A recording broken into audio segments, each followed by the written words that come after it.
جو کل وزیر اعظم نے بات کی اس پر یہ کہنا چاہتا ہوں کہ ہم اس سائڈ پر تھے تب بھی ہم نے میثاق معیشت کی، میثاق جمہوریت کی بات کی. آج ہم اس سائڈ پر ہیں تب بھی میثاق جمہوریت اور میثاق معیشت کی بات کر رہے ہیں. میں سمجھتا ہوں کہ کچھ جمہوری روایات ہیں جس کا یہ ہاؤس امین ہے، اور اس ہاؤس نے ہمیشہ ان روایات کو فروغ دیا ہے. میں یہ ضرور پوائنٹ آؤٹ کرنا چاہوں گا کہ کل لیڈر آف اپوزیشن نے جس ماحول میں سپیچ کی، ہم بھی اپوزیشن میں تھے اور ہم نے انہی ڈیسک سے کتابیں چلتی دیکھی، پیپر پھینکے جاتے رہے. گورنمنٹ کی طرف سے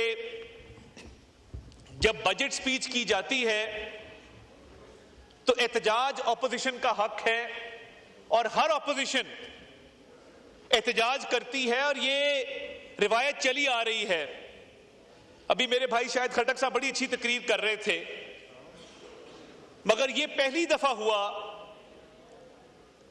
کہ گورنمنٹ بینچز سے اپوزیشن بینچز کی طرف احتجاج بھی کیا گیا اور کتابیں بھی پھینکی گئی. اور جب یہ کہتے ہیں کہ وقت ایک سا نہیں رہتا اور یہ وقت کا دھارا ہے، ادھر والے ادھر ہوتے ہیں، ادھر والے ادھر ہوتے ہیں، تو یہ بھول جاتے ہیں کہ جب ہم وہاں تھے تب بھی بات چیت کے لیے پیشکش کی، اور آج جب ہم یہاں ہیں تو ہم یہاں بھی بات چیت کی پیشکش کر رہے ہیں. رویوں کا فرق ہے، نیت کا فرق ہے، اور ایفرٹ اگر دیکھی جائے تو میں سمجھتا ہوں کہ اس بجٹ کے اوپر پوری دنیا معترف ہے، تمام میڈیا معترف ہے، اوپینین میکرز، اکانومسٹ، ہر بندہ اس بجٹ پہ پازیٹیو بات کر رہا ہے. اور میں چند اپوزیشن کے ممبرز کو سراہنا بھی چاہتا ہوں کہ بڑی اچھی تجاویز آتی ہیں. بہت سارے لوگ اس پہ بہت ہوم ورک کرتے ہیں. اسپیشلی یہاں پہ میں دیکھتا ہوں مبین جٹ صاحب ہیں، اویس حیدر جھکڑ صاحب ہیں، ان کے ساتھ اسامہ غیاث میلہ صاحب ہیں. بہت محنت کر کے آتے ہیں، پڑھ کے آتے ہیں، اور فائنانس بھی ان کی چیزوں کو نوٹ کرتا ہے کیونکہ صاحب تجاویز ہوتی ہیں، سیکٹورل ایشوز پہ وہ بات کرتے ہیں. مگر اس بجٹ کے حوالے سے میں چاہوں گا کہ جہاں پہ سیاسی بات کرنا اپوزیشن کا حق ہے، وہیں پر اس بجٹ کو لے کر جو مثبت اقدامات کیے گئے ہیں ان کی تعریف ضرور ہونی چاہیے. اور ابھی تنخواہ دار طبقے کی بات ہو رہی تھی جناب اسپیکر. تنخواہ دار طبقے کو جو خاطر خواہ ریلیف دیا گیا ہے وہ تمام تنخواہ دار لوگوں کے لیے ہے جن کی ماہانہ تنخواہ 50,000 اور اس سے نیچے ہے. اس پر کوئی ٹیکس لاگو نہیں ہے. اور یہ جو لوگ تنقید کر رہے ہیں کہ جی آپ نے لاکھوں روپے تنخواہوں والوں کو ریلیف دیا ہے، میں ان کو بتانا چاہتا ہوں کہ 50,000 تک تنخواہ لینے والوں پر کوئی ٹیکس نہیں ہے. جس کی تنخواہ 50,000 سے 1 لاکھ روپیہ ہے اس پہ 1% ٹیکس ہے، اور 6 لاکھ سے اوپر آپ نے دیکھ ہی لیا کہ جو پروفیشنلز کی تنخواہ دار لوگوں کی ڈیمانڈ تھی اس کو پورا کیا گیا ہے. جناب اسپیکر، میں آپ کی توجہ دلوانا چاہتا ہوں کہ ایسا دور آیا تھا کہ جب سیاسی لیڈر جو ان کی جماعت کے سربراہ ہیں ان کے بیانات آن ریکارڈ موجود ہیں کہ پاکستان ڈیفالٹ ہونے جا رہا ہے. یہ 1 مہینے کی بات ہے، یہ 2 مہینے کی بات ہے، یہ ڈیفالٹ آج ہوا، کل ہوا، اور پاکستان میں کوئی انویسٹمنٹ نہ کرے، پاکستان میں اکنامک ایکٹیویٹی ختم ہونے لگی ہے، اور شرطیں لگی ہوئی تھیں. یہ شرطیں لگا رہے تھے ملک کے ڈیفالٹ ہونے پر، مگر اس رب ذوالجلال کو کچھ اور منظور تھا. ایسے وقت میں جب ملک کی معیشت کو کوئی ہاتھ لگانے کو تیار نہیں تھا، مسلم لیگ نون کے وزیر اعظم شہباز شریف صاحب نے ہمت باندھی اور حوصلہ پکڑا، اور مجھے یاد ہے بہت سارے ہمارے کئی افسران وہ چھٹی لے کر چلے گئے تھے کہ پتہ نہیں کیا بنتا ہے۔ ایسے وقت میں نہ صرف حکومت کو سنبھالا، معیشت کو سنبھالا دیا، ریاست کی بقا کے لیے اپنی سیاست قربان کی میاں شہباز شریف نے۔ اور یہ سیاست یہی رہ جانی ہے۔ تاریخ اس قدم کو یاد رکھے گی جب وزیر اعظم شہباز شریف نے یہ نعرہ لگایا کہ میں ریاست کو بچاؤں گا، مجھے سیاست کی پرواہ نہیں ہے۔ اور یہ وہ وقت تھا جب پیرس کے اندر ایک میٹنگ ہوئی اور آئی ایم ایف کے ساتھ معاملات طے پائے۔ وہ اگر میٹنگ نہ ہوتی، شہباز شریف صاحب ایفرٹ نہ کرتے اور آئی ایم ایف کے پروگرام میں ہم نہ جاتے، تو آج جو خوشحالی آئی ہے یہ ممکن نہ ہو پاتی۔ آج اگر آپ اس دور سے کمپیئر کریں، یہ ذکر کرنا بہت ضروری ہے کہ حالات تھے کیا۔ پاکستان کے اندر ایکسچینج ریٹ اس طرح فلکچویٹ ہوتا تھا جیسے پنکھا چلتا ہے۔ صبح ڈالر کا ریٹ اور تھا، دوپہر اور تھا، شام اور تھا۔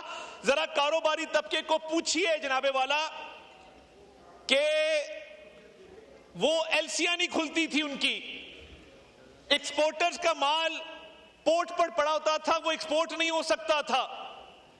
ایکسچینج ریٹ کی فلکچویشن تھی، مہنگائی 38% کے اوپر تھی، انٹرسٹ ریٹ 22% کے اوپر تھا، کاروباری طبقہ پس کے رہ گیا تھا۔ کاش اس وقت آپ نے مساق معیشت کی بات مانی ہوتی جب شہباز شریف صاحب نے اسی ہاؤس میں کھڑے ہو کے کہا تھا کہ میں اپوزیشن میں ہوں، میری پوری جماعت جیلوں کے اندر ہے، ہم مقدمات بھگت رہے ہیں، مگر میں پھر بھی پاکستان کی خاطر کھڑے ہو کے کہتا ہوں کہ آؤ مساق معیشت کریں، اس ملک کی عوام کو بچائیں۔ آپ نے اس وقت اس کشتی میں بیٹھنے سے انکار کیا۔ آپ نے کہا نہیں۔ میں یہ بھی آپ کو یاد دلانا چاہتا ہوں، ہماری یادداشت بہت چھوٹی ہے، ہم آج کی بات کرتے کل کی بات نہیں کرتے، مگر میں کچھ چیزیں آپ کو یاد دلانا چاہتا ہوں۔ یہ وہ حساب ہے کہ سورج پہ لگے دھبا قدرت کے کرشمے ہیں، بت ہم کو کہیں کافر اللہ کی مرضی ہے۔ ان لوگوں نے آئی ایم ایف کو لیٹر لکھے کہ پاکستان کو پروگرام نہ دیا جائے۔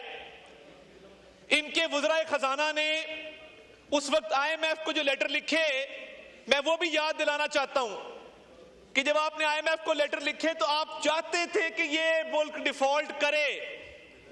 میں آج اللہ تعالیٰ کے 99 ناموں کے نیچے یہ کہنا چاہتا ہوں کہ اگر انہوں نے کوئی اچھا کام کیا اکانومی کے لیے، ہم اس کی تعریف کریں گے، مگر ہمیں یہ گوارا نہیں ہے کہ ہم اپنی سیاست کی خاطر پاکستان کے خلاف سازش کریں، جس طرح انہوں نے اپنے دور میں آئی ایم ایف کو لیٹر لکھ کے کی تھی۔ اور نہ صرف اس پر بیانیہ بنایا گیا، پوری کیمپین چلائی گئی۔ آئی ایم ایف کو خطوط جو لکھے گئے تھے وہ ریکارڈ کا حصہ ہیں، تاریخ میں ہمیشہ وہ یاد رکھا جائے گا۔ ایک طرف وزیر اعظم شہباز شریف پیرس میں میٹنگ کر کے معاملات کو جوڑ رہے تھے اور یہاں سے خط لکھے جا رہے تھے کہ پاکستان کو بیل آؤٹ نہ ملے۔ جناب والا، یہ جو معاشی استحکام حاصل ہوا ہے، بہت سارے لوگوں نے اس پر ایفرٹ کی ہے، اور میں سمجھتا ہوں کہ اداروں کا اس میں بہت ایفرٹ ہے، ان کی بہت کاوش ہے، اور یہ جس طرح وزیر اعظم کہتے ہوتے ہیں، یہ ایک ٹیم ورک ہے جس کے اندر فیلڈ مارشل سید عاصم منیر ان کی ٹیم کا بھی بھرپور حصہ ہے کہ جس طریقے سے ایک سٹیبلٹی ملک کے اندر آئی ہے۔ جناب والا، اگر میں میکرو اکنامک سٹیبلٹی کی بات کروں تو یہ فگر جھٹلائے نہیں جا سکتے۔ جی ڈی پی گروتھ جب یہ چھوڑ کے گئے تو -0.2% کے اوپر تھی، آج 3.7% کے اوپر ہے۔ جناب والا، اگر آپ پر کیپٹا انکم کی بات کریں تو پچھلے سال سے کمپیئر کر لیں تو وہ $1,751 تھی، اب وہ $1,901. یہاں سے یہ جی ڈی پی زیادہ بتا رہے ہیں. میں ان کی توجہ اس طرف بھی مبذول کرانا چاہتا ہوں. اکانومی کی مجھے پوری سمجھ ہے. آپ نے جو کووڈ میں بیس لائن نیچے کی تھی اس کا بھی ذکر کر لیں جس کی وجہ سے آپ کی اکنامک گروتھ بڑی تھی. تو یہ بیس لائن کو ہم نے نہیں چھیڑا. بیس لائن آپ نے لوور کر کے اپنی گروتھ زیادہ دکھائی تھی. ہم نے یہ کام نہیں کیا ہے جناب والا. اس کے علاوہ انفلیشن کا اگر ذکر کریں, مہنگائی کی شرح اگر یہ سنبھالا اکانومی کو نہ دیا ہوتا اور دن رات ایفرٹ نہ کی ہوتی میاں شہباز شریف صاحب نے, ان کی ٹیم نے, تو کیا یہ سنگل ڈیجٹ کے اندر آ سکتی تھی؟ کیا مہنگائی جو 38% کے اوپر تھی اگر وہیں رہتی تو آج ملک میں کیا حالات ہوتے؟ انٹرسٹ ریٹ اگر رہتا 22% کے اوپر ہی اور 11% کے اوپر نہ آتا تو ملک کے اندر کیا حالات ہوتے؟ اور جناب والا جو فورن ایکسچینج ریزروز ہیں, آج اگر آپ فورن ایکسچینج ریزروز کو دیکھیں تو ہمارے پاس 3.25 مہینے کا امپورٹ کور موجود ہے. اور ریمیٹنسز جو ہیں انہوں نے تمام پچھلے ریکارڈ توڑے ہیں. جو فورن ایکسچینج ریزروز ہیں آج $17.2 بلین پہ کھڑے ہیں. جب یہ چھوڑ کے گئے تھے تو یہ $9 بلین کے اوپر کھڑے تھے. جناب والا ریمیٹنسز آج $33.9 ارب کے اوپر ہیں. ایئر آن ایئر 9% کا انکریز ہے جو کہ ہائیسٹ ایور انکریز جو ریکارڈ ہوا ہے.